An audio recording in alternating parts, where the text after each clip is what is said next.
Bonjour à vous, ici Judith. J'accompagne les personnes en chemin d'éveil à avancer avec plus de paix, plus de sérénité, plus de confort sur leur chemin.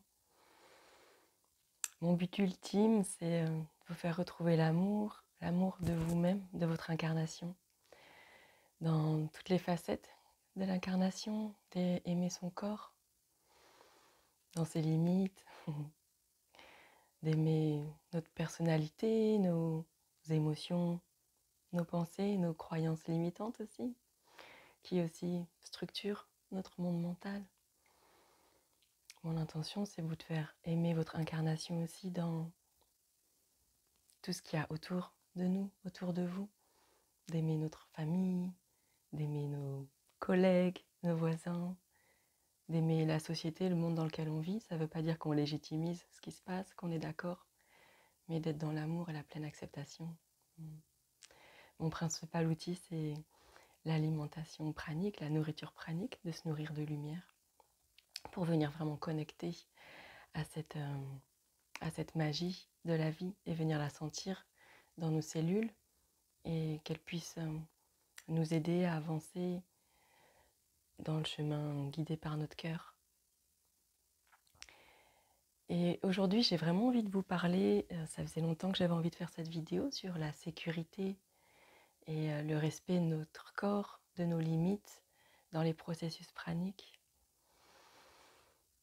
Quand j'ai commencé à m'intéresser au prana, j'ai vu que la principale voie pour y accéder, c'était de passer avec le processus canalisé par Jasmine, donc de faire 7 jours à sec, donc pas d'eau, rien du tout.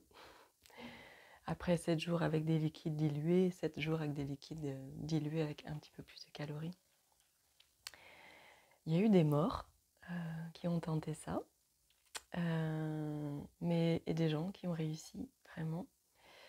Petite parenthèse, il peut y avoir une grosse peur autour de toutes ces pratiques alimentaires et de craindre la mort ou des grosses séquelles. Ça existe, c'est une réalité. Et en même temps, je rappelle que la première cause de mortalité au niveau mondial, c'est les maladies cardiovasculaires, qui sont dues, à mon sens, à une très mauvaise alimentation, une alimentation trop grasse qui vient créer des caillots dans le système sanguin. Donc pour moi, il y a plus de risques de mourir avec une alimentation traditionnelle qu'en testant. Ceci étant dit, moi, dans mon parcours pranique, j'ai pas fait que du bien à mon corps, j'ai pas fait que du bien à ma santé. Et c'est pour vous éviter ça que voilà, je crée un accompagnement tout autour d'un processus pranique pour bien expliquer et bien que chaque personne ressente quel est le chemin du cœur sur cette voie pranique. Et aussi c'est pour ça que je fais cette vidéo. Moi, j'ai commencé, c'était juste pas possible pour moi de faire des jeûnes, faire des choses comme ça, parce que je faisais beaucoup d'hypoglycémie. Et quand j'ai commencé à faire des processus, je me nourrissais de beaucoup de liquides, très caloriques et très denses. Et en même temps, j'ai eu des périodes où j'avais envie de diminuer parce qu'il me semblait que c'était ce qu'il fallait faire pour arriver à installer encore plus fort l'état pranique. Donc j'ai même testé de faire 5 jours à sec, qui a été voilà, mon maximum. J'ai eu besoin de me confronter à ma croyance qui était au bout de 3 jours sans eau, on meurt. Donc voilà, j'ai fait 5 jours et je ne suis pas morte et pour moi ça a été quelque chose que j'avais besoin de vivre. Mais ça a été très violent avec mon corps. J'ai tiré aucun bénéfice et encore moins physique. C'était très inconfortable. Je le faisais avec la peur au ventre, avec la force du mental. C'était pas quelque chose de joyeux, de spirituel. C'était juste venir me confronter à une croyance avec la force de mon mental. Ça m'a pas amené de séquelles ni rien, mais ça m'a amené par contre après d'énormes compulsions alimentaires. Alors pas seulement ces 5 jours à sec, mais toute ma manière d'appréhender le prana, qui était d'essayer de diminuer coûte que coûte, sans écouter mon corps, et au contraire en râlant parce que mon corps me faisait faire d'hypoglycémie ou maigrissait. Et ça a été plutôt un chemin de combat envers mon corps.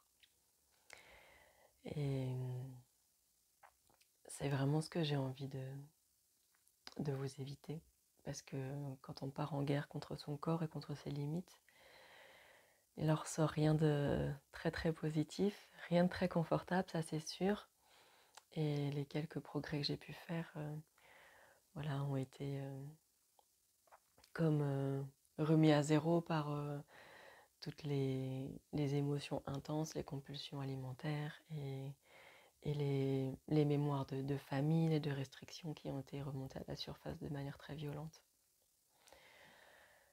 Donc la réalité pranique, elle existe. Et toucher l'état pranique, ça veut dire qu'à un moment, nos cellules vont se rappeler qu'elles peuvent aussi se nourrir de la lumière. Mais ça n'empêche pas que tout notre corps et notre réalité physique, et au niveau émotionnel et mental, qu'on continue d'être quand même amené à vivre dans la réalité dans laquelle on était déjà bien imprimé, la réalité physique.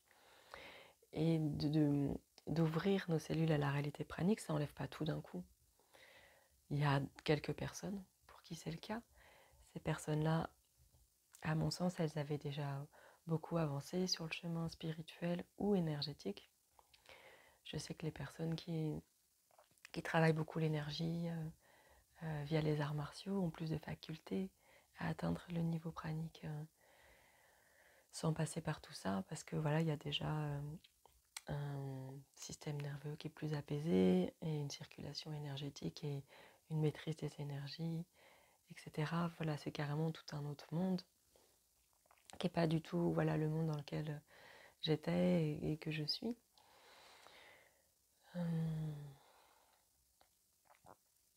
Du coup, pour moi, vraiment l'idée, c'est d'avancer main dans la main avec son corps, puisque de toute façon, pour monter vers l'état pranique, il faut monter avec toutes les parts de soi, avec son corps physique, avec son monde émotionnel, avec son monde mental. Et puis, voilà, on monte. Notre corps spirituel ne demande que ça, mais voilà, il faut aller aussi vite que nos parties les plus lentes, en fait. On ne peut pas monter trop haut, sinon de toute façon, on redescendra. Donc au plus on prend soin de notre corps, de nos limites, ça n'empêche pas de le challenger un peu, mais on peut le challenger de manière joyeuse, légère et avec le cœur et avec la vigilance et l'amour et le respect de nos limites. Et j'ai envie de dire, nos limites aussi, on les connaît qu'au moment des fois où on les franchit, on va un peu trop loin et c'est là qu'on se rend compte que c'était notre limite. Donc c'est aussi ok d'aller trop loin, de se rendre compte que peut-être on a été trop dans la restriction, ce qui nous fait que on a un appel vers beaucoup de liquide ou voire vers du solide parce qu'on a été trop loin. Ça fait partie du jeu. Pour moi, c'est pas un problème. Puis à partir du moment qu'on met de la conscience et qu'on sait voilà, on a été trop loin, que notre limite c'était ça et quels ont été les signaux précurseurs de pensée, d'émotion, de physique. Et ça nous permet de bien avoir après une carte, une vue d'ensemble de où sont nos limites, les limites de notre corps, puis notre monde émotionnel et mental aussi. Parce que de se challenger là-dedans, ça peut aussi réveiller des choses au niveau émotionnel et au niveau mental par rapport à nos peurs, par rapport à nos croyances. Et puis voilà, l'idée c'est d'avancer petit à petit en prenant soin de tout ça.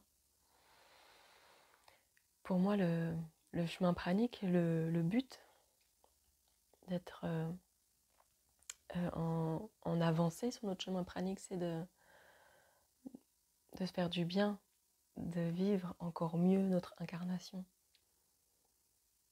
Pour moi, il est vraiment nécessaire de sortir de la performance et de l'idée d'aller vraiment au plus haut. L'idée, c'est qu'une fois qu'on l'a touché, qu'on expérimente, est-ce que c'est vraiment notre chemin? Oui, non. Il y a des gens pour qui c'est non, malgré qu'ils aient vécu une très belle expérience pranique. Et puis si c'est notre chemin, ok, quelle forme a notre chemin? Est-ce que c'est vraiment d'aller que 100% vers les liquides? Est-ce que c'est de danser avec les liquides et les solides? Et puis de quelle manière? Et puis, sachant que tout ça, ça bouge, ça va être comme ça pendant un mois, et puis le mois d'après, ça va être différent. Et pour moi, ça demande à avoir beaucoup de conscience sur ce qui se passe, sur ce qui se joue en nous. Et ça, c'est un beau cadeau, parce qu'au plus on a de la conscience, au plus on peut apprécier aussi le chemin et, et voir les beaux cadeaux. Et au plus on a conscience et qu'on prend soin de notre corps, de nos limites, et qu'on prend soin de tout notre être dans toutes nos parts, au plus on peut vraiment avancer et du coup goûter encore plus le bonheur d'être incarné, d'être dans notre corps, dans notre vie, dans cette situation physique, matérielle, environnementale.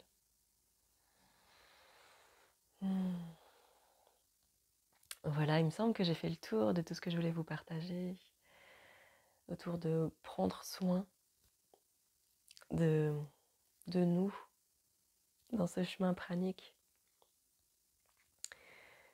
Je fais 3 accompagnements praniques par an, un au printemps, un à l'automne et un à l'hiver. Ce sont des accompagnements de 6 semaines autour d'un processus pranique de 21 jours au liquide, plus ou moins dense, pour aussi prendre soin de notre monde émotionnel qui peut avoir besoin de densité. Le prochain commence le 22 avril.